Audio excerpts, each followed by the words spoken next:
ตาเราใส่ได้เคยเนี่ยอย่างนี้ครั้งเลยแต่ทั้งนำแต่มาจอดสเปียร์เชียมใบบนโมกไข่เราจอดเตี้ยสเปียร์เชียมเราควรได้อันนั้นคือตา resistant hypertension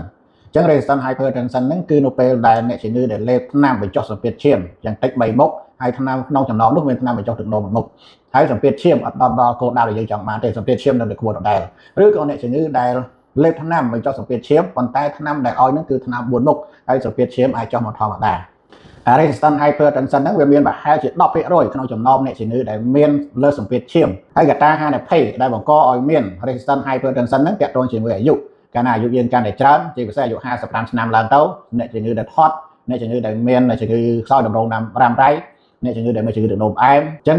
prevalence ឬក៏ចំនួនអ្នកជំងឺដែលមាន resistant hypertension ហ្នឹងអាចកើនឡើងច្រើនដោយសារតែមនុស្សយើងកាន់តែចាស់ហើយនឹងជំងឺទឹកនោមផ្អែមកាន់តែកើនឡើងច្រើននិងជំងឺដែលថត់ក៏កើនឡើងដែរអ្នកជំងឺដែលមាន resistant hypertension ហ្នឹងគឺមានហានិភ័យ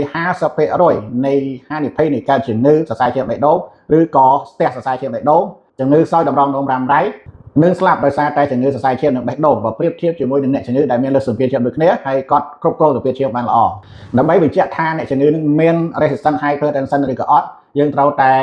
ធ្វើការវិតម្លៃថាតើការវាស់ឈាមហ្នឹងគឺត្រឹមត្រូវតាមបច្ចេកទេសឬអត់ឬក៏អ្នកជំងឺខ្លះដែលមកដល់មន្ទីរពេទ្យសម្ពាធឈាមគាត់ឡើងខ្ពស់ហើយតាក់ទងជាមួយនឹងការលេបថ្នាំតើគាត់លេបថ្នាំត្រឹមត្រូវឬក៏អត់ហើយថ្នាំដែលយើងឲ្យហ្នឹងគឺត្រឹមត្រូវឬក៏អត់ជាងអ្វីដែលយើងត្រូវធ្វើយើងបញ្ជាក់ពីការលេបថ្នាំរបស់គាត់ហើយនឹងការវាស់សម្ពាធឈាមត្រឹមត្រូវការវាស់សម្ពាធឈាមទៅផ្ទះនិងការតាមដានសម្ពាធឈាម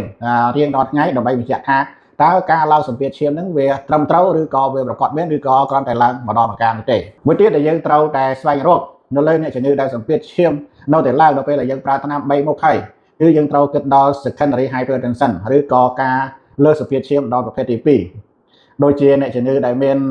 primary aldosteronism ដែលអាចមានរហូតដល់5ទៅ25% ក្នុងចំណោមអ្នកជំងឺដែលមាន resistant hypertension ហ្នឹង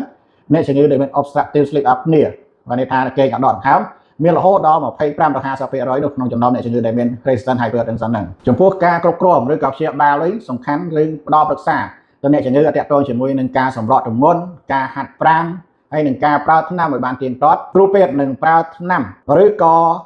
adjust dose របស់ថ្នាំនីមួយៗហ្នឹងដើម្បីឲ្យដល់ dose maximum ហើយយើងគ្រូពេទ្យនឹងវិតម្លៃថា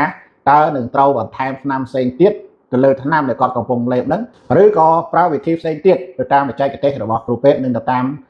ការអភិវឌ្ឍថ្មីក្នុងបច្ចេកទេសការព្យាបាលជំងឺហ្នឹងអញ្ចឹងបើសិនជាលោកស្រីដែលមានលើសម្ពាធឈាមហើយលេបថ្នាំហើយនៅតែសម្ពាធឈាមអត់ចុះបីមកហើយនៅតែអត់ចុះទៀតគួរតែប្រញាប់បញ្ចុះជាមួយនឹងគ្រូពេទ្យដើម្បីឲ្យគ្រូពេទ្យវិតម្លៃនឹងការប្រើថ្នាំឲ្យបានត្រឹមត្រូវជៀសវាងនៅផលវិបាកដែលប៉ះពាល់ដល់ថ្ងៃក្រោយជាពិសេសធ្វើឲ្យមានការគាំងបេះដូងខូចតម្រងនោមនិងការស្លាប់ដោយសារតែជំងឺលើសសម្ពាធឈាមហ្នឹងអញ្ចឹងបើសិនជាលោកស្រីមានចម្ងល់អាចសាកសួរក្នុង comment បាទ